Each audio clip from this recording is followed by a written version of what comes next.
Au milieu de la vague de départ attendue au FC Barcelone, celui d'Andreas Christensen ne fait plus aucun doute. Selon AS, le défenseur international danois a été informé par Deco que son bail au sein de la maison Blaugrana ne serait pas prolongé et que le club cherchait une solution pour le vendre dès cet été, afin de récupérer une somme financière, même minime, en rétribution.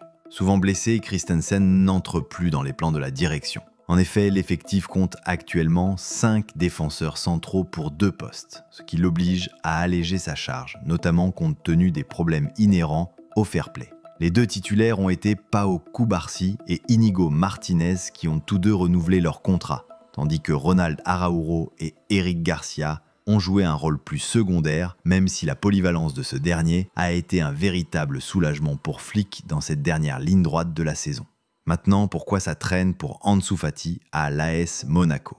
Les 2 clubs tentent toujours de trouver la bonne formule. Après avoir enrôlé le défenseur anglais Eric Dyer, et alors que le nom du gardien espagnol David De Gea était murmuré dans les travées du Louis II, l'AS Monaco semblait bien parti pour recruter un autre nom kickant, Ansu Fati.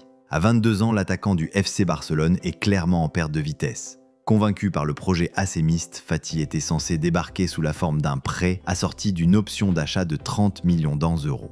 Aujourd'hui, l'affaire peine toutefois à se concrétiser. Mundo Deportivo nous apprend que les monégasques et catalans essaient toujours de trouver la bonne formule et il n'est pas exclu que le prêt se transforme en transfert définitif avec des clauses permettant au Barça de s'y retrouver dans le futur au cas où la carrière de Fati viendrait à décoller. Rien n'est encore fait et l'idée du prêt tient toujours pour l'attaquant dont le contrat court jusqu'en 2027. Monaco est même prêt à assumer une grosse partie du salaire du joueur, environ 13 millions d'euros par an. De son côté, l'entraîneur assémiste Adi Hütter a personnellement promis aux joueurs un temps de jeu conséquent.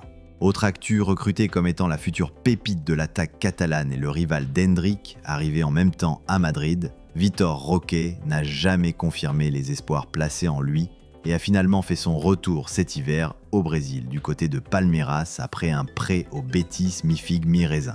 Dans une interview accordée à Globo, le directeur sportif catalan Deco est revenu sur cet échec, qu'il considère comme une erreur personnelle. Nous ne nous sommes pas trompés sur le concept car Lewandowski avait 34 ou 35 ans à l'époque et nous réfléchissions déjà à son remplaçant. C'est pour cela que nous avons recruté Vitor. Ces 6 premiers mois n'ont pas été bons.